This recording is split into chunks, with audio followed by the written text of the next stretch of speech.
Hello दोस्तों, आज की इस वीडियो में हम लोग पढ़ेंगे भारत के अंदर तीनों सेना के बारे में। जो भारत के अंदर तीन सेना प्रमुख होती हैं, थल सेना, जल सेना और वायु सेना, इन सब के बारे में हम फुल डिटेल के साथ पढ़ेंगे।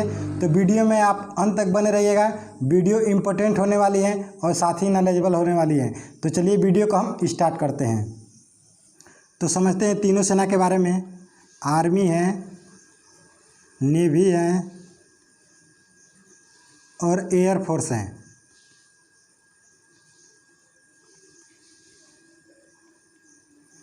आर्मी को हिंदी में थल सेना कहते हैं। आर्मी को हिंदी में थल सेना कहते हैं। नेवी को हिंदी में जल सेना कहते हैं। नेवी को हिंदी में जल सेना कहते हैं। एयरफोर्स को हिंदी में वायु सेना कहते हैं। समझिएगा, आर्मी को हिंदी में थल सेना कहते हैं, नेवी को हिंदी में जल सेना कहते हैं, एयरफोर्स को हिंदी में वायु सेना कहते हैं। यहाँ समझिएगा, जो हमारे देश की तीन सेना है, आर्मी, नेवी, एयरफोर्स, इन तीनों सेना का जो सर्वोच्च होते हैं वो होते हैं हमारे देश के राष्ट्रपति।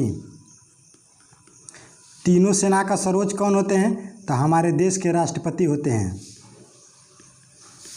राष्ट्रपति होते हैं, लेकिन ये संवैधानिक रूप से होते हैं। ये संवैधानिक रूप से होते हैं। और व्यवहारिक रूप से बात करें तो व्यवहारिक रूप से हमारे देश के प्राइम मिनिस्टर और डिफेंस मिनिस्टर होते हैं। व्यवहारिक रूप से बात करें तो हमारे देश के प्राइम मिनिस्टर और डिफेंस मिनिस्टर होते हैं।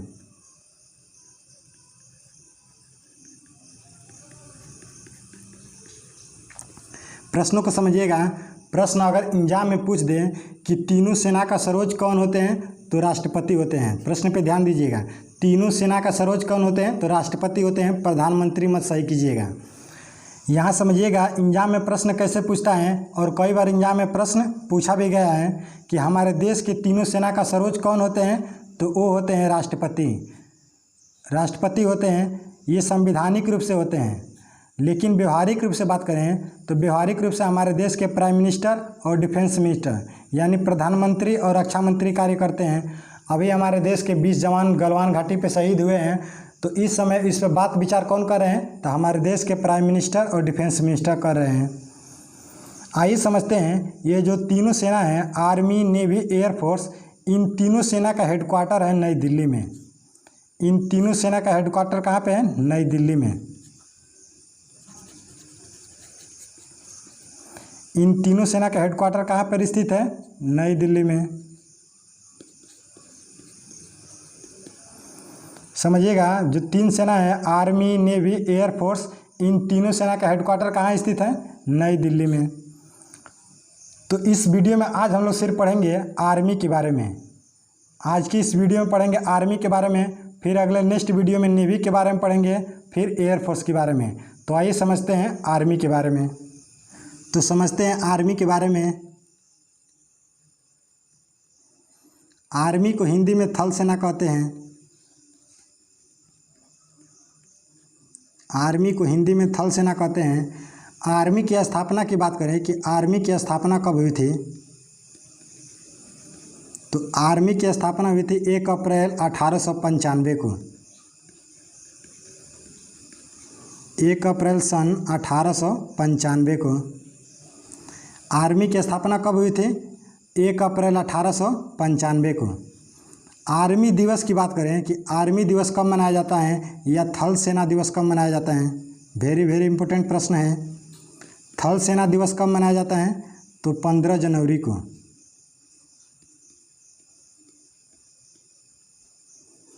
थल सेना दिवस कब मनाया जाता है? 15 जनवरी को। आर्मी की हेडक्वार्टर की बात करें, अभी बताए हैं कि तीनों सेना का हेडक्वार्टर कहाँ स्थित है? नई दिल्ली में। आर्मी की हेडक्वार्टर की बात करें तो न्यू दिल्ली है। आर्मी की हेडक्वार्टर कहाँ स्थित है? नई दिल्ली। आर्मी की फुल फॉर्म क्या होती हैं, आइए जानते हैं। आर्मी, तो ए से होते हैं अलर्ट, ए से होते हैं अलर्ट, आर से होता है रेगुलर,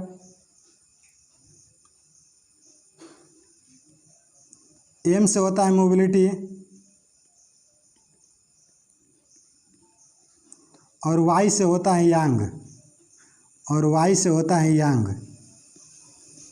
समझिएगा आर्मी का फुल फॉर्म क्या होता है।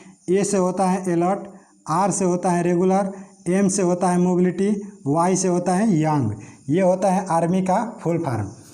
आर्मी का आदर्श वाक्य की बात करें, सबका अपना अपना एक आदर्श वाक्य होता है, तो वैसे आर्मी का आदर्श वाक्य क्या है, ये भी इम्पोर्टेंट है कि आर्मी का आदर्श वाक्य क्या है। तो आर्मी का आदर्श वाक्य है service before self, service before self. Very very important है, आर्मी का आदर्श वाक्य क्या है, सर्विस बिफोर सेल्फ। थल सेना की बात करें यानी आर्मी की बात करें तो थल सेना को 7 कमानों में बांटा गया है। थल सेना को 7 कमानों में बांटा गया है।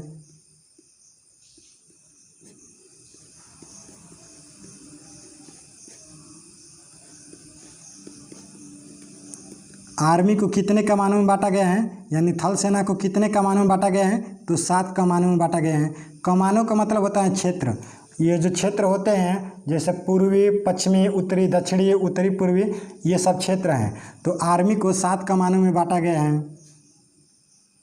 अगर इसका स्क्रीनशॉट लेना चाहते हैं तो ले सकते हैं। हम नेक्स्ट बढ़ेंगे अगले प्रश्न की तरफ।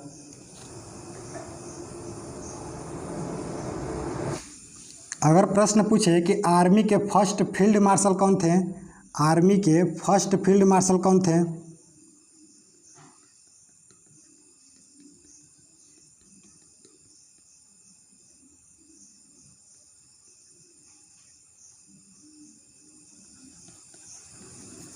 प्रश्न पूछे कि आर्मी के फर्स्ट फील्ड मार्शल कौन थे, तो वो थे KM. Cariappa.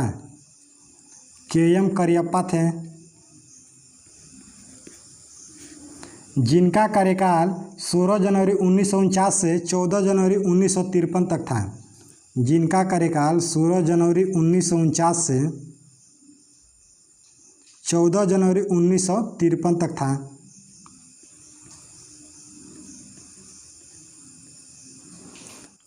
Very very important प्रश्न है कि प्रश्न पूछे कि आर्मी के फर्स्ट फील्ड मार्शल कौन थे, तो के.एम. करियप्पा थे, जिनका कार्यकाल 16 जनवरी 1949 से 14 जनवरी 1953 तक था। अगर प्रश्न पूछ दे कि फर्स्ट चीफ ऑफ आर्मी कौन थे, वेरी वेरी इंपॉर्टेंट प्रश्न है।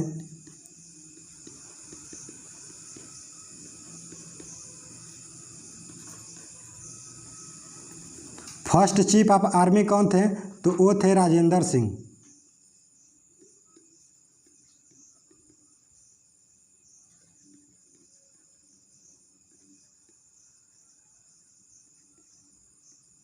समझिएगा फर्स्ट चीफ ऑफ आर्मी कौन थे, तो राजेंद्र सिंह थे। समझिएगा प्रश्न कैसे पूछेगा कि फर्स्ट चीफ ऑफ आर्मी कौन थे, तो Rajendra Singh. Army first field marshal यानी फील्ड मार्शल पहले कौन थे, तो वो थे KM. Cariappa. First chief of army कौन थे, तो राजेंद्र सिंह जी।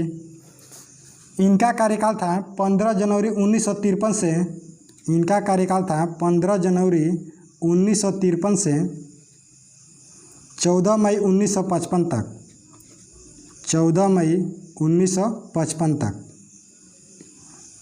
ये दोनों वेरी वेरी इंपॉर्टेंट प्रश्न है। Army first field of marshal कौन थे, तो के.एम. करियप्पा थे। फर्स्ट चीफ ऑफ आर्मी कौन थे, तो राजेंद्र सिंह जी थे, जिनका कार्यकाल 15 जनवरी 1953 से 14 मई 1955 तक था।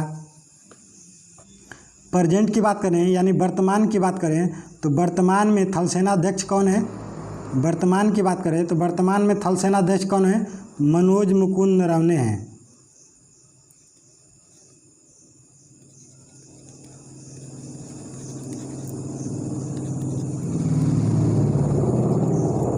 वर्तमान में थल सेना अध्यक्ष कौन है, मनोज मुकुंद नरवणे हैं। प्रेजेंट टाइम में कौन है, मनोज मुकुंद नरवणे हैं। चौथे नंबर के हैं तो 28वें नंबर के हैं। इसके पहले कौन थे, इसके पहले बिपिन रावत थे, इसके पहले बिपिन रावत है, जो इस समय बिपिन रावत CDS के कार्यभार संभाले हैं। इस समय बिपिन रावत CDS के कार्यभार संभाले हैं। थल सेना के अध्यक्ष की बात करें तो इनकी जो सैलरी होती है, थल सेना के अध्यक्ष की जो सैलरी होती है वो होती है 2,50,000। थल सेना के अध्यक्ष की सैलरी कितनी होती है? 2,50,000 पर मंथ। कुछ इंपोर्टेंट प्रश्न हैं जो एग्जाम में प्रश्न पूछा गया है, उसे समझते हैं। प्रश्न पूछा गया है कि भारत की सबसे पुरानी सेना कौन सी है? भारत की सबसे पुरानी